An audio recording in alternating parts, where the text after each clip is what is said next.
Welcome back to another revision tutorial with Miss Sweet. Today we are exploring the poem Storm on the Island by Seamus Heaney.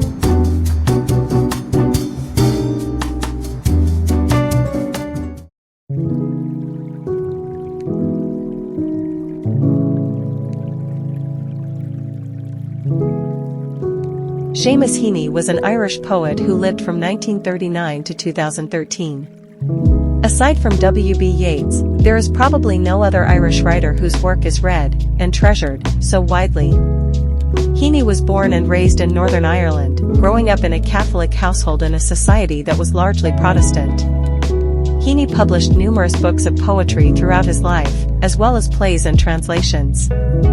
He was the recipient of literature's highest honor, the Nobel Prize, in 1995. The speaker in Storm on the Island is not specified. The speaker has a fairly conversational tone that is also suffused with fear and tension based on the potential arrival of the storm. The speaker is also a kind of representative of their island, telling the you of the poem, the reader, about the island, how there's no shelter, and how the islanders fear a huge nothing. Often, the speaker speaks in the first-person plural, we, highlighting that the speaker is only one of many people who share the same experience.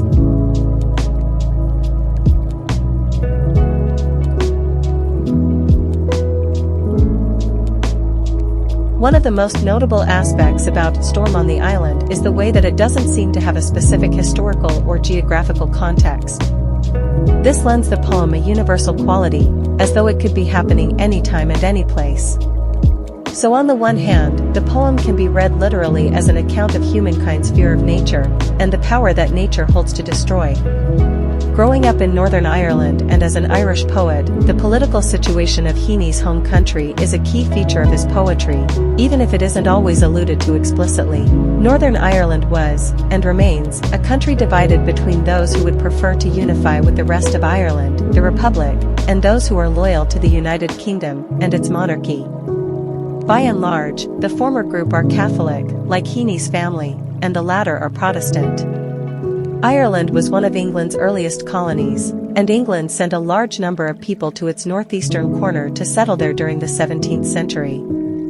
This largely Protestant group was soon larger than the population of local Catholics, and in 1801 the Act of Union formalized Ireland as part of the United Kingdom. The Catholics fought back, striving for independence from what they saw as their British oppressors. Eventually, this conflict brought about the settlement that most of Ireland could regain independence, with Northern Ireland staying instead as part of the United Kingdom. Tensions did not end there, however, and Catholics in Northern Ireland felt that they were persecuted because of their religion and political beliefs. For example, business owners, who were largely Protestant and thereby loyal to the monarchy, were granted 2 votes rather than 1 in government elections. If interpreted as an allegory for this ongoing conflict, Storm on the Island is frighteningly accurate in its prediction of looming violence on the horizon. It was published just before the somewhat debated starting point of the Troubles conflict, which lasted from the late 1960s until nearly the end of the 20th century. The Troubles has been described as a low-level war, not because it wasn't deadly and frightening, but because of the nature of the conflict. Explosives were often homemade, and fighting would break out on the same streets where people would usually go about their daily business.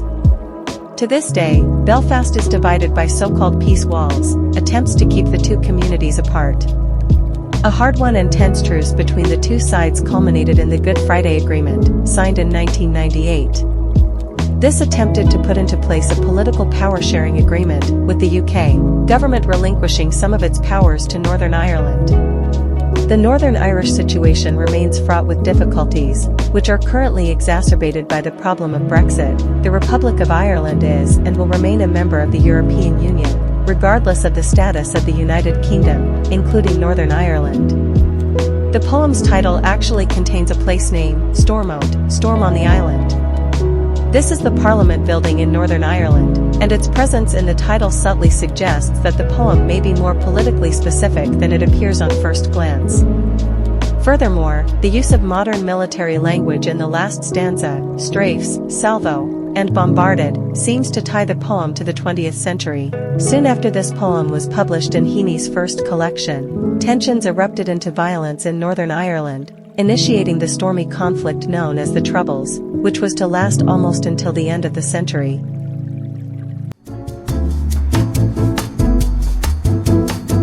Thank you so much for watching. I hope you found it useful.